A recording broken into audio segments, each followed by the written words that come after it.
चुरम्याचे लाडू बनवण्यासाठी आपल्याला 1 वाटी गव्हाचे पीठ घ्यायचे आहे. पिठात आपल्याला मीठ न टाकता ते घट्टसर असे मळून घ्यायचे आहे. पीठ मळून घेतल्यानंतर त्याला 10 ते 15 मिनटं रेस्ट द्यायची.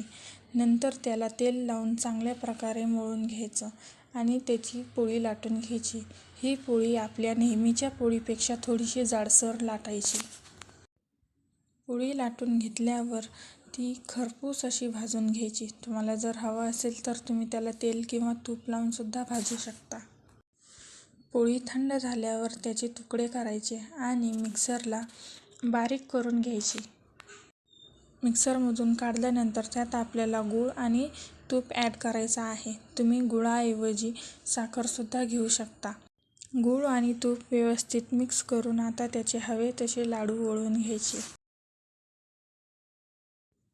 आणि अशा प्रकारे आपले चुरम्याचे लाडू तयार झालेले आहेत.